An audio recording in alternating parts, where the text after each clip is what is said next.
Hello everyone, welcome to my channel where I share tips and insights on how to live a more mindful and meaningful life. Today, I want to talk about a common problem that many of us face: laziness.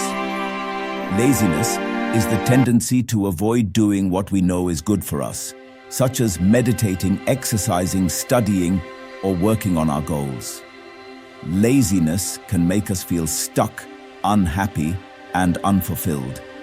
It can also prevent us from realizing our true potential and achieving enlightenment. So how can we overcome laziness and cultivate more diligence and discipline in our lives? Well, the good news is that Buddhism offers us some practical and effective methods to do so. In this video, I will share with you 4 antidotes to laziness that are based on Buddhist teachings and practices. The first antidote is suppleness. Suppleness means being curious, having a sense of appreciation and imagination.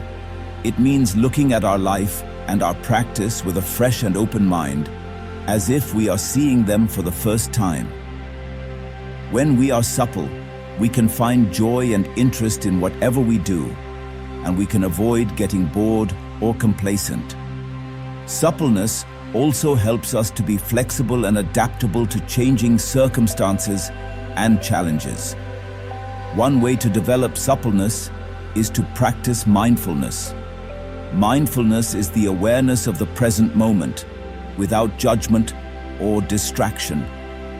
When we are mindful, we can notice the details and nuances of our experience, and we can appreciate the beauty and wonder of the ordinary. We can also be more creative and innovative as we can explore new possibilities and perspectives. Another way to develop suppleness is to practice gratitude. Gratitude is the recognition and appreciation of the benefits and opportunities that we have in our life. When we are grateful, we can see the positive aspects of our situation, and we can feel more content and satisfied. We can also be more generous and compassionate as we can acknowledge the kindness and support of others. The second antidote is trust. Trust means having faith and confidence in ourselves, in the Dharma, and in the Buddha. Trust means believing that we have the potential to overcome laziness and achieve our goals, that the Dharma is a reliable and beneficial guide for our practice, and that the Buddha is a perfect example and inspiration for us. When we have trust, we can feel more motivated and enthusiastic, and we can overcome doubts and fears. One way to develop trust is to study the teachings of the Buddha and other masters. Studying the teachings can help us to understand the causes and effects of laziness and the benefits and methods of diligence. It can also help us to clarify our values and goals and to align our actions with them. Another way to develop trust is to reflect on our own experience and the examples of others. Reflecting on our own experience can help us to see the results of our practice and to appreciate the progress and improvement that we have made. Reflecting on the examples of others can help us to learn from their successes and failures and to emulate their qualities and skills. The third antidote is aspiration. Aspiration means having a clear and strong intention to overcome laziness and to achieve our goals. Aspiration means setting a reasonable and realistic plan for our practice and committing to follow it. When we have aspiration, we can feel more focused and determined, and we can avoid distractions and procrastination. One way to develop aspiration is to contemplate the benefits of diligence and the drawbacks of laziness. Contemplating the benefits of diligence can help us to see the positive outcomes and rewards that we can attain, such as happiness, peace, wisdom, and enlightenment. Contemplating the drawbacks of laziness can help us to see the negative consequences and costs that we can avoid, such as suffering, ignorance, and rebirth. Another way to develop aspiration is to cultivate a sense of urgency and responsibility. cultivating a sense of urgency can help us to realize that life is precious and impermanent, and that we have a limited time and opportunity to practice. Cultivating a sense of responsibility can help us to realize that our actions have an impact on ourselves and others, and that we have a duty and a potential to benefit all beings. The fourth antidote is effort.